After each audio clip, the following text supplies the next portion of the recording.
তাড়াতাড়ি করবো।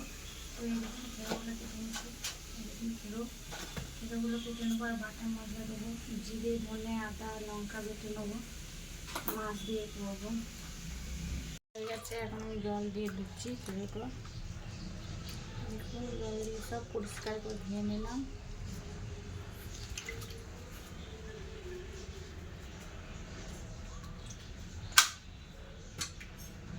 ভেজে নেবো, এটা খেরোতে দেবো। এই দেখুন মাছের মাথাটা দিয়ে দেবো।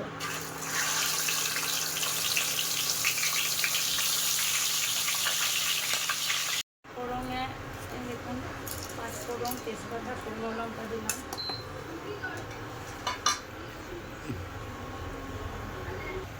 টমেটো কেটে রেখেছি, অল্প পরিমাণ টমেটো দেবো।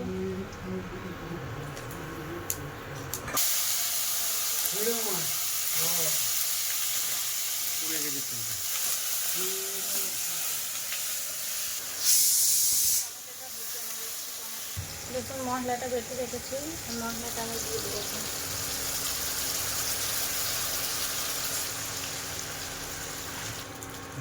দেখুন সানরাইসে লঙ্কা গুঁড়ো দেবো, একটু মশলা গুঁড়ো দেবো,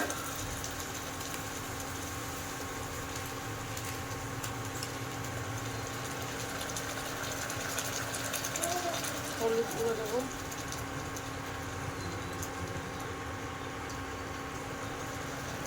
পরিমাণ মতো লবণ দেবো, অল্প পরিমাণ চিনি দেবো। এটা এবার কষিয়ে নেবো ভালো করে।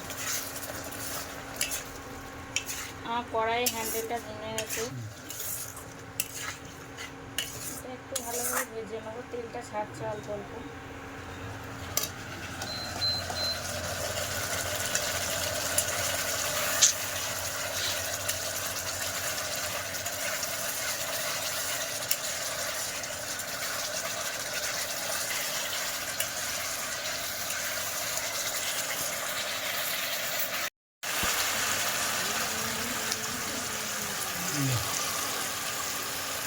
খেরোটা আবার দেবো।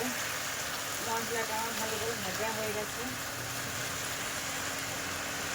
এই খেরোটা আমি কষাবো ভালো করে।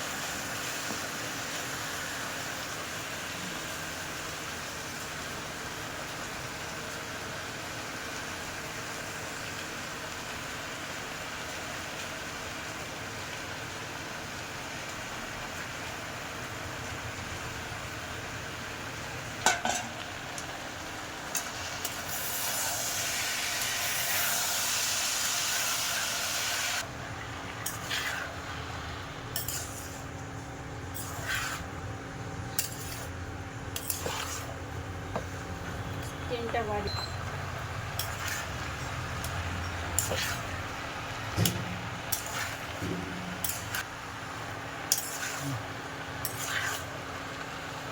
এবার এটা আমি ঢেকে দেবো, এটা থেকে জল বেরোবো অনেক।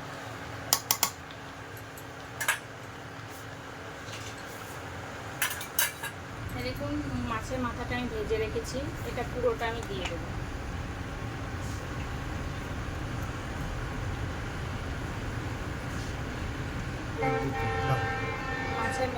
মাছের মাথা দিয়ে খেরো এই রান্না করবেন, খুব ভালো লাগে খেতে।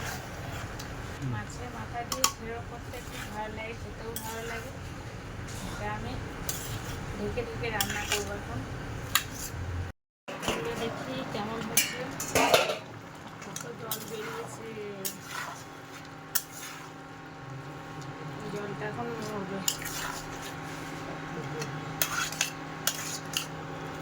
জলটা এখন অনেক মরবে। আমার সবজিটা হয়ে গেছে, আমি নামিয়ে নিয়ে চলে দিচ্ছি। মাছ দিয়ে খেরো, তাই দেখুন ভাত কেড়ে নিয়েছি, সব ভাতে ভাতে দিয়ে দেবো একটু করে। আমরা আবার খাবো। আসনগুলো কেটে নেবো, দিয়ে এবার খেতে বসবো। এটা টক করেছি, মাছ দিয়ে টক। এটা ভাত, আর কিছু করিনি।